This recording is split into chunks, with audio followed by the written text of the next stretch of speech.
Maduro को जब से अमेरिका ने बंधक बनाया है तब से कई तरह के सवाल खड़े हो रहे हैं। खासकर वेनेजुएला के तेल को लेकर खूब चर्चा हो रही है। भारत की भी नजर टिकी है। सवाल यह है कि अगर अमेरिका वेनेजुएला के तेल क्षेत्र का अधिग्रहण कर लेता है तो क्या भारत को फायदा होगा? क्या $1 अरब बकाया रकम भारत को मिल सकती है? इस पर देखिए रिपोर्ट।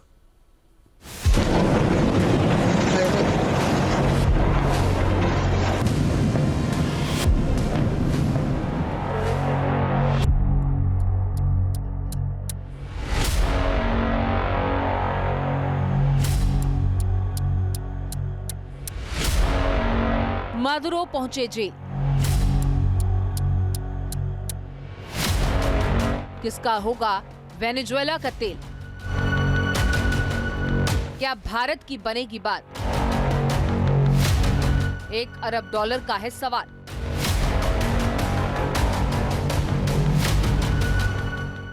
जिस तरह से अमेरिका ने वेनेजुएला पर हमला किया, जिस तरह से महज 30 मिनट में वेनेजुएला में तख्ता पलट हो गया, निकोलस मादुरो को न्यूयॉर्क के मेट्रोपॉलिटन डिटेंशन सेंटर यानी MDC में रखा गया, जहां उन पर मुकदमा चलाया जाएगा। दुनिया के कई देशों ने अमेरिका के इस हमले की निंदा की है, लेकिन सबसे बड़ा सवाल तो ये है कि वेनेजुएला में मौजूद तेल के बारे में अब आगे की रणनीति क्या होगी।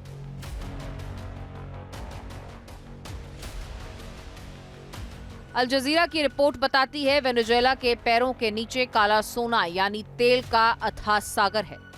आंकड़ों पर नजर डालें तो वेनेजुएला के पास 2023 तक करीब 303 बिलियन बैरल का प्रमाणित तेल भंडार था।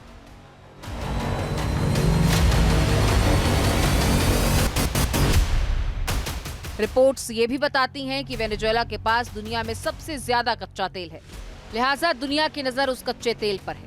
सवाल यही है कि वेनेजुएला के कच्चे तेल का अब क्या होगा। अमेरिका के राष्ट्रपति ट्रंप ने तो क्लियर कर दिया है कि वेनेजुएला का तेल बिजनेस बुरी तरह से फेल रहा, लिहाजा वेनेजुएला में अब अमेरिकी कंपनियां तेल के कारोबार को संभालेंगी। पहले ट्रंप के बयान को भी आप सुन लीजिए। ट्रंप के इस बयान के बाद भारत में एक आशा की किरण जगी है, क्योंकि अगर अमेरिका वेनेजुएला के तेल क्षेत्र का अधिग्रहण कर लेता है तो इससे भारत को बड़ा फायदा हो सकता है। ऑयल इंडस्ट्री के विश्लेषक और जानकार मानते हैं कि वेनेजुएला में भारत की जो संस्थाएं काम कर रही हैं, वहां कच्चे तेल का उत्पादन फिर से शुरू हो सकता है। बहरहाल अभी इन पर प्रतिबंध लगा हुआ है।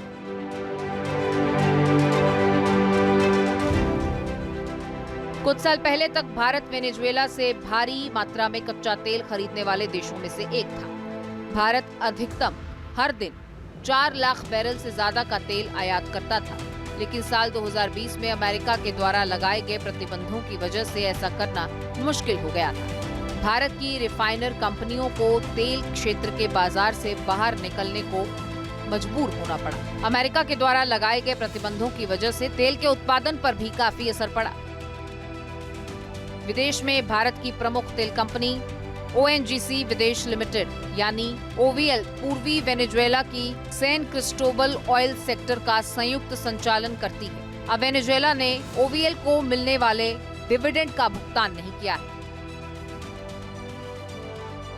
सैन क्रिस्टोबल में OVL की 40% हिस्सेदारी और 100 करोड़ अमेरिकी डॉलर का डिविडेंड भी नहीं चुकाया गया है। भारत को उम्मीद है कि अगर अमेरिका वेनेजुएला के तेल कारोबार को अपने हाथ में लेता है तो भारत को $1 अरब जो मिलना है उसकी उम्मीद बढ़ सकती है। साथ ही ऑयल इंडस्ट्री के विश्लेषकों के अनुसार यदि अमेरिका वेनेजुएला के तेल भंडार को अपनी निगरानी में लेता है तो प्रतिबंधों में भी ढील दी जा सकती है, जिसके बाद OVL गुजरात और अन्य क्षेत्रों से रिग एवं अन्य उपकरण भेजकर तेल का उत्पादन बढ़ा सकती है। इस समय यह उत्पादन घटकर मात्र 5,000 से 10,000 बैरल प्रतिदिन रह गया है।